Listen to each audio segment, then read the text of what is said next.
Hello, j'espère que vous allez bien. Bienvenue dans cette nouvelle vidéo. Ça y est, je suis officiellement une youtubeuse, j'ai la formule toute prête. Pour ceux qui me connaissent pas, je m'appelle Lou, je suis illustratrice freelance, je viens d'emménager dans un appart hors de prix à Paris, au-dessus d'une très bonne copine à moi. Je reviens plus ou moins de vacances, ou en tout cas où j'étais pas mal en déplacement, et j'ai énormément de travail à terminer avant fin août. Le souci étant, c'est que je suis un petit peu dépassée et j'ai du mal à m'organiser, je suis très éparpillée. Et je me suis dit que j'allais m'organiser une sorte de routine pour pouvoir mener à bien tous mes projets, sachant que dans les prochaines semaines, je vais être en déplacement. Du coup, j'aurais bien aimé trouver un moyen de tout faire et d'avoir une référence écrite auquel m'y tenir comme routine. C'est le sujet de cette nouvelle vidéo du coup, créer une routine quand on travaille de chez soi. Et aujourd'hui, du coup, il y a mon amie Sinalia qui rentre chez elle, et comme on a chacune les clés de chez soi, là l'idée c'est que on doit terminer le ménage chez moi parce qu'elle m'a prêté du matériel, comme je viens d'emménager, mon appart était un peu pourri et tout, je dois terminer ça, et ensuite lui rendre tout son matos. C'est elle qui a une machine à laver, moi j'en ai pas, donc je fais mes machines chez elle. J'aimerais tout faire aujourd'hui pour lui laisser son appart nickel quand elle rentre. J'ai de l'administratif aussi à faire,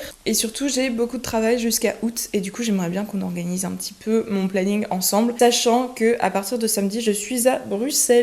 Voilà. Du coup, si je suis à Bruxelles, vous entendez bien que mon orga, elle va être un petit peu différente. Donc, ce matin, en priorité, je vais m'occuper du ménage et de l'administratif, et ensuite, on commence vraiment à bosser. Oh, une petite parenthèse, cela dit, je voulais vous remercier pour la vidéo précédente parce que je vous avais dit que YouTube, c'était pas une énorme source d'argent pour moi, mais j'adorais le faire parce que ça m'amuse, etc. Mais que, étant donné mes circonstances économiques actuelles, j'étais pas sûre de pouvoir continuer YouTube si ça devenait pas rentable. Et du coup, je voulais vous remercier parce que vous avez été extrêmement réactifs sur ma dernière vidéo. Vous avez vraiment joué le jeu des commentaires et des likes. Et en fait, maintenant que je suis de ce côté-là de la production de vidéos YouTube, je vois à quel point ça a de l'intérêt parce que ça fait 20 heures que j'ai posté mon précédent vlog et il a fait plus de 2000 vues en 20 heures. Alors ça paraît pas énorme, mais moi c'est la première fois que ça m'arrive aussi rapidement. Normalement, en cette moyenne, je fais 1000 vues, donc vous avez doublé mes statistiques. Et du coup, il m'est arrivé ce qui ne m'est jamais arrivé avant. YouTube a boosté ma vidéo. C'est-à-dire que quand je vais sur ma vidéo, il y a marqué boosté dans la catégorie vlog. Donc ça veut dire que ma vidéo devient une référence dans le vlog. Alors là, ça fait que 20 heures, donc je sais pas à quel point elle va faire des vues ou pas. Mais en tout cas, merci d'avoir joué le jeu parce que en fait ça marche, ça paye vraiment. Et j'espère que vous pourrez le faire sur les prochaines vidéos. Désolée de parler mais c'est pour que vous compreniez à quel point c'est important pour les gens comme moi, qui vivent pas des réseaux sociaux et qui y investissent autant de temps. C'est que ça peut vraiment être un complément de mon activité. Et vu ma situation économique, franchement, c'est pas négligeable. Donc, merci beaucoup d'avoir joué le jeu. Et maintenant, on s'occupe du ménage, quoi.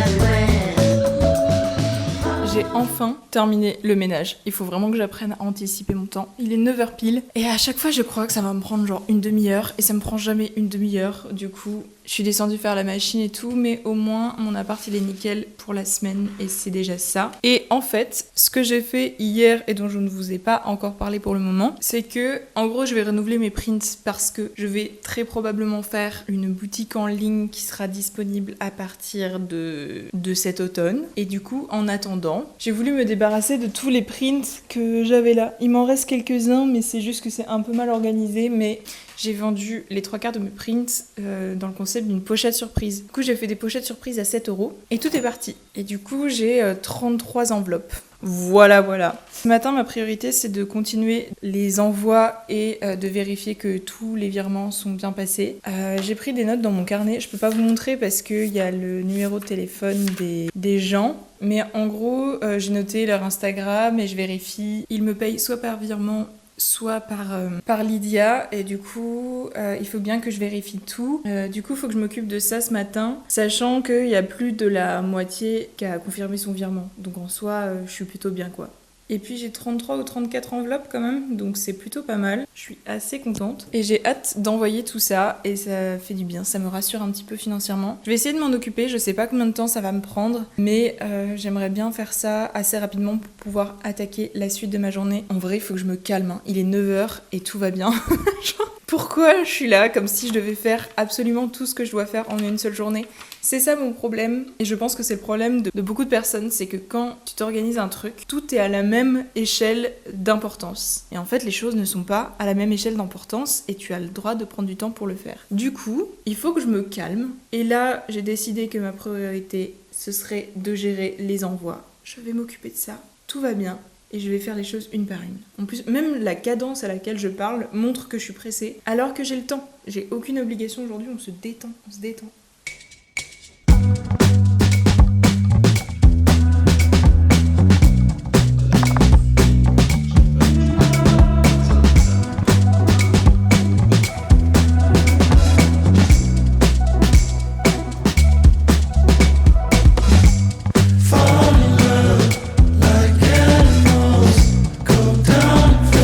Soit Laurent, soit Sophie.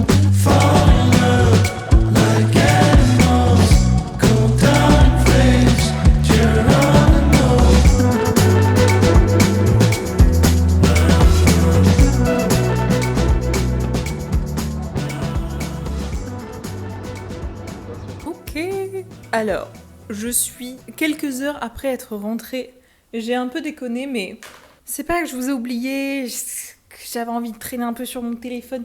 Oui, je gère très mal cette histoire de gestion de planning. I know, but... En fait, voilà, c'est ça mon problème. C'est qu'il faudrait m'interdire l'accès à Rougier et Play. Sachant qu'en plus, avec mon statut d'artiste-auteur, j'ai 20% chez Rougier et Play. Quelle grossière erreur. J'ai acheté des pochettes comme ça. J'en ai acheté beaucoup. Because je me prépare pour la boutique en ligne. C'est le seul truc que j'ai acheté pour la boutique en ligne. Non, voilà, c'est que en fait, je suis passée dans le rayon peinture et je veux faire des grands formats. Du coup, j'ai acheté de la peinture acrylique et j'ai pas acheté l'entrée de gamme. Non, j'ai tout de suite acheté celle-ci. Et comme j'ai laissé tout mon matos de peinture à Christopher en déménageant, parce que j'avais pas la place de tout prendre, j'ai pris du gesso. Le gesso, c'est une matière que tu mets pour uniformiser ta toile avant de peindre à l'acrylique. Bon, ça, j'ai pris l'entrée de gamme, faut pas déconner. Et j'ai pris l'entrée de gamme des pinceaux pour l'acrylique, voilà. Sachant que les pinceaux à l'aquarelle ne sont pas compatibles avec l'acrylique. Ça paraît évident, mais en fait pas forcément si vous peignez pas. Genre dans ma tête c'est évident, mais en fait les poils ils vont pas réagir pareil. Enfin l'aquarelle c'est pour être tout le temps dans l'eau, l'acrylique c'est de la peinture opaque. Du coup les pinceaux ne sont pas du tout, ne gèrent pas du tout de la même façon. Et du coup j'ai pris des pinceaux plats parce que j'ai des rêves en tête un peu de la manière dont je voudrais travailler. Ça se trouve ça va pas du tout marcher, mais voilà. C'est vraiment de l'entrée de gamme, hein. Genre j'ai payé ça vraiment pas super cher. Et surtout en ce moment chez Rougier et Play ils avaient des promos sur les toiles. Regardez-moi bien. J'ai une grande toile. En fait, je m'imaginais, genre pour commencer doucement la peinture, j'ai très envie de peindre une peinture en mode Nara. Je suis un peu comme toutes les Gen Z girls fans des œuvres de Nara. Et j'avais vu des peintures d'autres artistes qui étaient un peu aussi dans le même style, un peu de minimaliste, avec des couleurs que j'aime bien. J'avais très envie de peindre quelque chose un peu comme ça. Donc on va voir. Voilà. En tout cas, je me sens très inspirée. Mais je vais refocus travail. Et du coup, comme je vous ai laissé pendant un moment, bah en fait, il est pratiquement l'heure de manger. Donc, bon app en fait. Il est 5h30 du matin. On est mardi. Bah, j'ai fait un cauchemar et la journée commence maintenant. Hein. Je me suis réveillée à 4h30, mais j'ai pas réussi à me rendormir. Donc, je suis pas obligée d'affronter la nuit si j'arrive pas à dormir. C'est ça l'avantage d'être à son compte. Du coup, bah j'ai décidé que j'allais faire des trucs de ce matin.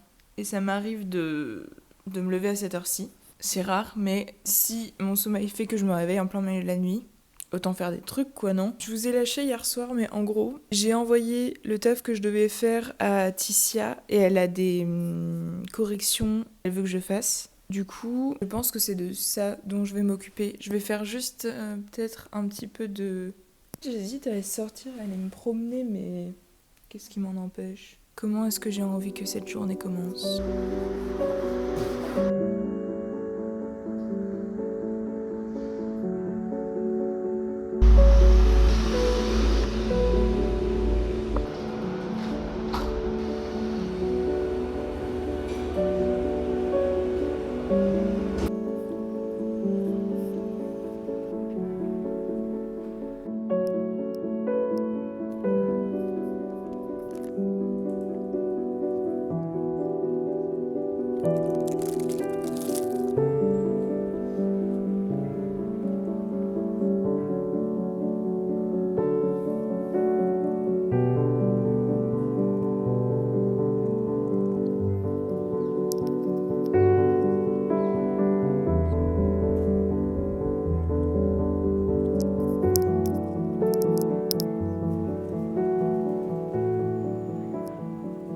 C'est marrant parce que lorsque j'étais libraire, je me disais que ça serait bien que je le lise. Et je savais que ça allait me plaire, etc.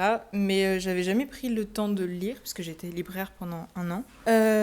Aussi pour des raisons de... j'étais probablement pas assez politisée, quoi.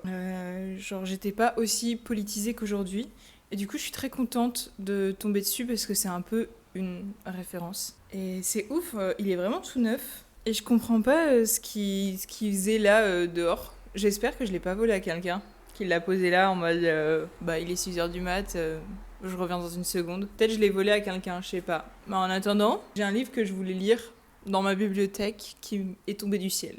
Je pense que j'ai une très bonne étoile. Je parle pas de ça par rapport au livre, mais je pense qu'en général j'ai une bonne étoile. Je crois pas au karma, je crois pas en la chance et je suis certainement pas méritocrate, mais je trouve que j'ai beaucoup de chance. Sans y croire, je fais des blagues souvent en mode j'ai un bon karma, alors que je suis pas du tout spirituelle et j'y crois pas, mais c'est juste que c'est vrai que je pense que j'ai de base pas du tout les bonnes bases pour la vie. Enfin, je viens d'une famille qui a pas masse de thunes, je viens d'une famille défectueuse, j'ai pas eu de très bons modèles. J'ai souffert de beaucoup de choses, mais j'ai jamais eu de gros problèmes de santé. J'ai fait de très bonnes rencontres dans ma vie.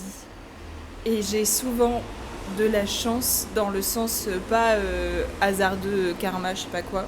Je suis désolée, c'est très bruyant, mais j'ai envie de faire rentrer le frais dans mon appart. Pas dans le sens karma-esque, quoi, mais dans le sens où genre, j'ai conscience que les hasards de ma vie sont très bien faits par rapport aux choses avec lesquelles je suis née. Et je suis très très agacée quand on me dit oui mais t'as beaucoup travaillé pour ça. Certes, c'est vrai, mais c'est pas que parce que j'ai beaucoup travaillé. Il y a plein de gens comme moi, même avec des situations même légèrement plus privilégiées que la mienne. Genre je reste une femme blanche, enfin il y a plein de points qui font que voilà. J'ai pas une corpulence qui me fait, je sais pas...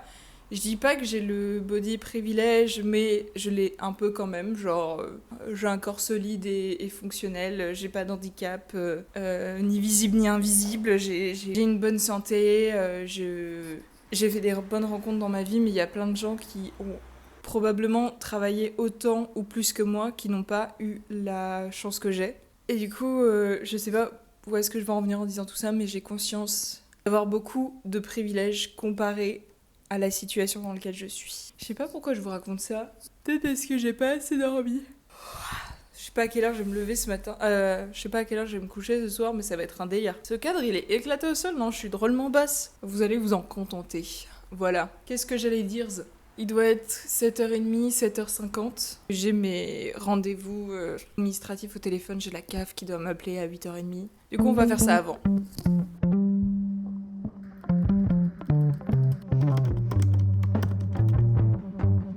Mais attendez voir, je crois que en fait je suis en train de défoncer ma peur des papiers administratifs là. J'avais mon rendez-vous avec la CAF aujourd'hui et en gros pour vous expliquer le contexte c'est que je me suis trompée dans ma transmission de documents et du coup j'ai dû appeler la CAF pour leur dire et du coup dans ma transmission de documents quand j'ai réactualisé ils m'ont demandé une dette de 1 600 € qui correspond en gros à mes APL de l'année 2024. Genre l'intégralité de mes APL de l'année 2024 donc ça correspond à peu près à 1 600 un peu plus. C'est énorme et ils me demandent de tout rembourser. Ok, je me suis trompée, j'ai oublié de leur envoyer mes revenus de freelance et that's ok. Je les ai envoyés après, mais de là à m'annuler absolument tout ce que j'ai eu d'aide en APL, sachant que cette année-là, j'étais plutôt dans une situation précaire, je suis un peu en mode, ça me paraît énorme. Du coup, j'ai appelé la CAF, no stress, et je leur ai demandé un rendez-vous. Elle m'a dit, ah oui, effectivement, oui, ça me paraît énorme et tout. Et du coup, elle m'a juste envoyé toutes les infos des gens à qui je devais m'adresser, et elle est trop mimi. Et voilà, genre, annulez votre chat GPT, juste prenez un rendez-vous avec la CAF en fait. Et du coup, on s'est eu en 10 minutes au téléphone, et ça a suffi pour qu'elle puisse répondre à toutes mes questions.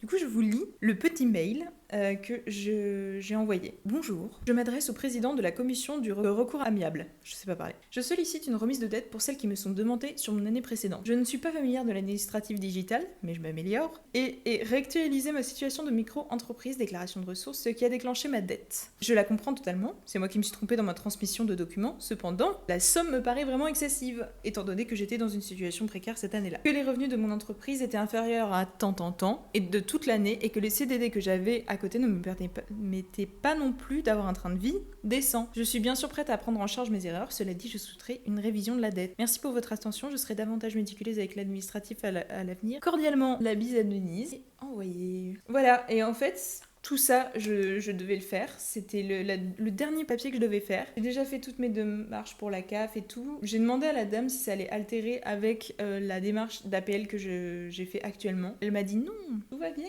Du coup, je suis un peu en mode... On va voir. J'ai un accusé de réception comme quoi ils ont bien reçu mon mail. C'est super. Donc peut-être que j'aurai genre quoi, 800 € à rembourser. Ça fait mal aux fesses, mais c'est ok parce qu'après je touche le chômage. Yay! J'ai trop hâte. Je touche le chômage de la période où je travaillais au café parce que je sais pas si je vous l'ai dit, mais quand j'étais barista et que j'ai arrêté d'être barista, c'était en CDD. Du coup, j'avais accès au chômage. Sauf que tout le monde m'a dit, quand t'es artiste-auteur, quand t'es auto-entrepreneur, t'as pas le droit au chômage. Enfin, personne s'est posé la question de si t'es salarié à côté de ton activité, est-ce que t'as le droit au chômage? Oui, parce que tu as cotisé. Et je le savais pas. Et je l'ai appris 8 mois après. C'est infernal. Du coup, j'ai fait les démarches et normalement, j'ai le chôme dû à partir du début du mois prochain. À la sueur de mon front, je suis ravie, ça me rassure. Et en plus, j'aurai normalement des APL. Et normalement, une prime d'activité. Voilà. Du coup, j'ai lancé toutes les démarches. Normalement, tout ça se met en place au début du mois prochain. Et ça pourrait vraiment m'aider, financièrement certes, mais à débuter un peu ma vie à Paris, quoi. Voilà. Genre, j'espère que ça va se passer comme c'est censé se passer. Et ça va vraiment me soulager parce que je vous ai déjà parlé dans mon vlog précédent de mes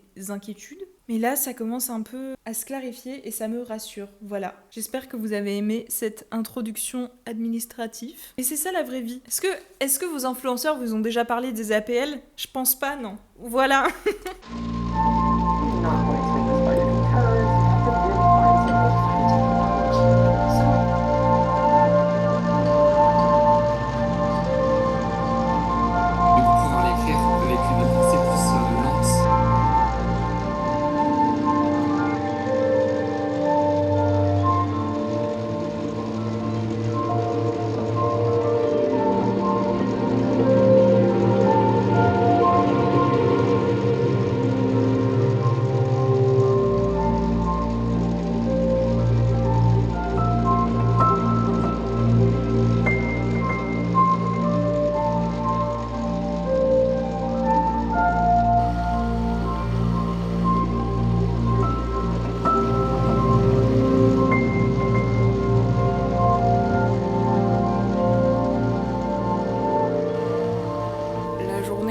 Bien longue, j'ai bien avancé. Je voulais en fait terminer l'ancrage aujourd'hui, mais j'ai pas pu le finir parce que j'avais pas mal de corrections à faire. Oula, je suis dans le noir moi un peu, non? Et du coup, j'ai pas autant avancé que je l'aurais souhaité, mais c'est pas grave.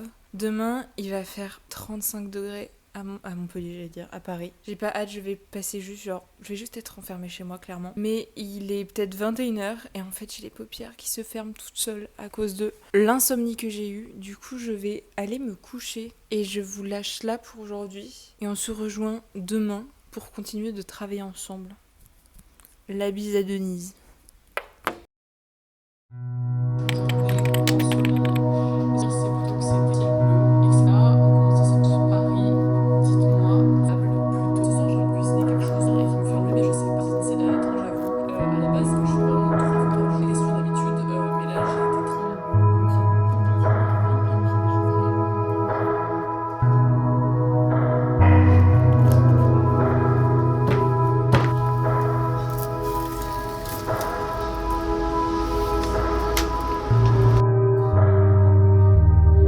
Je trouve que ce serait vraiment le temps parfait pour peindre, mais j'ai trop de travail pour ça. Il est presque 11h, j'ai préparé toutes mes enveloppes ce matin parce que par rapport à ma petite vente de print là, donc je pourrais tout envoyer cet après-midi. Il pleut, je suis trop contente. Ça faisait longtemps qu'il avait pas plu et j'ai l'impression que c'est l'automne. C'est pas l'automne, mais ça me donne le sentiment qu'on est en automne, j'aime bien. Peut-être que je devrais fermer la fenêtre de Sinalia en bas. J'ai ouvert sa fenêtre pour aérer un peu, mais peut-être que je devrais descendre fermer sa fenêtre au cas où. Moi j'aime bien là comme ça va rafraîchir un peu. Je peux pas vous dire sur quel projet je bosse pour Tissia en ce moment, mais tout ce que je peux vous dire c'est que à cette étape du projet, il faut que je termine la couleur aujourd'hui. En tout cas j'aimerais bien, ce serait bien. Comme ça je pourrais être payée début août. Ça pourrait être sympa. Je pense que c'est ça le projet.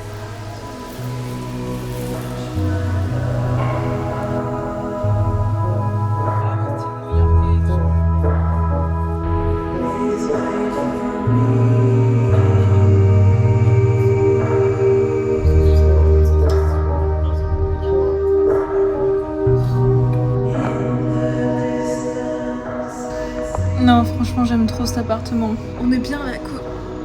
J'étais contente que la pluie elle revienne, mais là, j'avoue, ce petit rayon de soleil il fait plaisir. Je me satisfais de tout ce que la nature me proposera aujourd'hui. Moi qui cherche tous les angles possiblement existants de mon appartement pour filmer. Je dessine depuis à peu près midi, il est 4h30.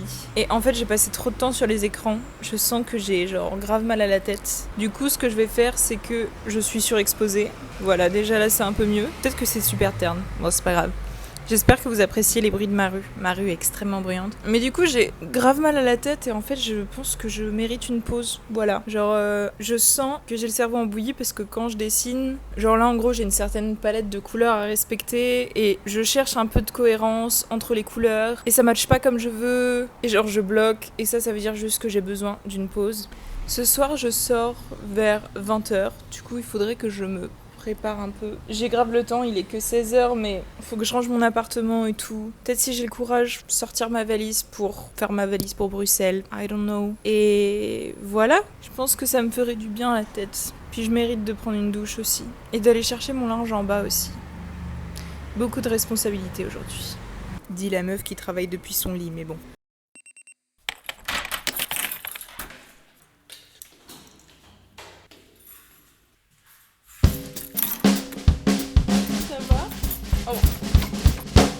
Voyez, vous êtes filmé.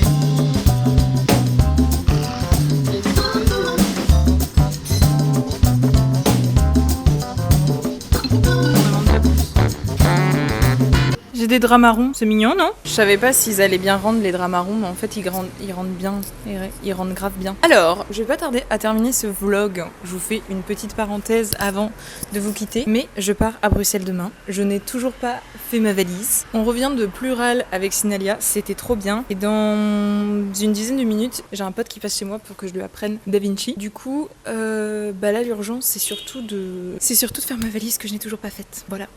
Je sais pas si je vous vlog un petit peu ce soir, mais après du coup on mange avec ce pote là, Sissi, et une amie de Sissi. Du coup je sais pas si je vais refaire une face cam, donc je vous dis au revoir maintenant. Merci d'avoir regardé cette vidéo et à bientôt à Bruxelles du coup. Mais certains leaders du passé et les leaders érigés, on en parle la fête.